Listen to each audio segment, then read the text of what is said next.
प्रश्नावली 14.1 का पहले के 4 प्रश्न हमने पहले भाग में किए थे। अब दूसरे भाग में हम 5 से लेकर 8 तक के 4 सर्वसमीकाओं का प्रयोग करके व्यंजकों के गुणनखंड कैसे करते हैं आपको बताएंगे।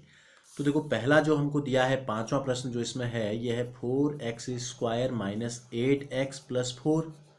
तो देखो, इसकी तुलना जब हम करते हैं तो ये कैसा दिख रहा है, 3 पद हैं और ये 2 दूनी 4, ये भी वर्ग में है, तो हम तुलना करेंगे तो ये होगा x² minus 2xy plus y² वाली सर्वसमीका लग रही है। तो क्या होता है, बराबर होता है x माइनस वाई का होल स्क्वायर। तो 4x की घात 2 का मतलब क्या है, 4 किसका वर्ग है, 2 का, और x का भी वर्ग हमको दिया गया है। तो 4x की घात 2 को हम लिख सकते हैं 2x की घात 2, धन 4 की जगह पे हम लिख सकते हैं 2 की घात 2। अब बचा क्या, ऋण 2xy का मतलब 2 गुणा x का मान 2x आ गया यहाँ पर पहला पद जो है, ठीक है, गुणा y। तो देखो, पहले की घात 2 और दूसरे की घात 2, तो पहला ऋण दूसरे का वर्ग। तो यहाँ पर हमको ये पता चल गया कि जो पहला पद है, अगर हम इसको x नाम दे के a नाम दे दें थोड़ी देर के लिए, ठीक है, तो पहला पद हमको पता चल गया 2x है और दूसरा पद b जो है ये हमको पता चल गया 2 है।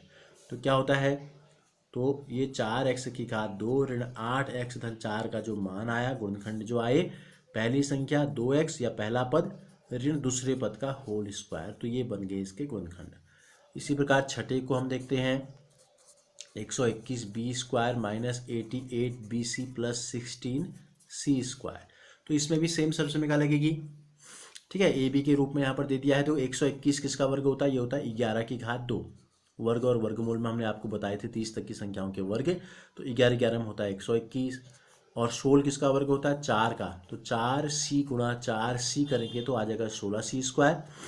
अब हमको पहला पद पता चल गया, दूसरा पद पता चल गया, तो 2 गुणा पहला पद और गुणा दूसरा पद, ये कर लेते हैं। गुणा करके देखो 88 आ रहा है, नहीं आ रहा है, 11 दूनी 22, 22 गुणा 4 88 BC सही आ रहा है। तो इसका मतलब ये है, इसकी तुलना हम कर देते हैं इस सर्वसमीका से, x ऋण y का होल स्क्वायर से अगर तुलना कर दें तो देखो x के स्थान पर 11b है और y के स्थान पर है 4c, बीच में माइनस है, तो ये हो जाएगा इसका आंसर। इसी प्रकार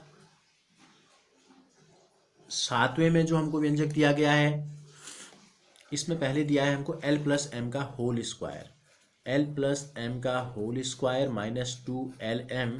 तो ये वाली सर्वसमीका हम लगाएंगे कौन सी, a प्लस बी का होल स्क्वायर में क्या होता था, पहले का वर्ग धन 2 गुणा पहली संख्या गुणा दूसरी संख्या धन दूसरे का वर्ग। तो यही हम यहाँ लगा देंगे, l प्लस m के होल स्क्वायर में ये सूत्र लगाएंगे सर्वसमीका, पहले का वर्ग धन 2lm धन m² माइनस 4lm।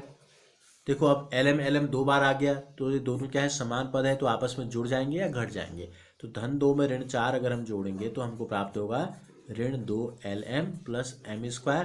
तो कौन सा फॉर्मूला बन गया, l माइनस m का होल स्क्वायर बन गया, ठीक है, पूरे का जो मान आ गया ये आ गया l माइनस m का होल स्क्वायर। अब हम आते हैं 8वें नंबर पे, हमको जो सर्वसमीका दी गई है यह है a की घात 4 धन 2a की घात 2 b की घात 2 धन b की घात 4। तो हमको यहाँ वर्ग लाना है, हमको क्या लाना है, तो a की घात 4 कैसे आ सकती है, जब a की घात 2 को a की घात 2 से गुणा करेंगे और b की घात 2 को जब b की घात 2 से गुणा करेंगे तो आएगा b की घात 4। तो पहला पद हमको पता चल गया क्या है, a की घात 2 का वर्ग, और तीसरा जो पद है ये हमको पता चल गया b की घात 2 की घात 2 है। तो यहाँ क्या आ जाएगा, 2 गुणा पहला पद a की घात 2 और b की घात 2, यही हमको दिया गया है। तो क्या हो जाएगी सर्वसमीका, सीधे सीधे पहला पद हमको पता चल गया क्या है, a की घात 2 है, और दूसरा पद भी हमको पता चल गया b की घात 2 है, और बीच में धन है तो धन आ जाएगा इस पूरे का होल स्क्वायर। तो इस प्रकार से बीजीय व्यंजकों के गुणनखंड सर्वसमीकाओं के उपयोग के द्वारा कैसे करते हैं, ये आप इस अध्याय में सीख रहे हैं, इस प्रश्नावली में सीख रहे हैं। और बीजीय सर्वसमीकाएं आपने बीजीय व्यंजक और सर्वसमीकाओं वाले पाठ में पढ़ी हैं।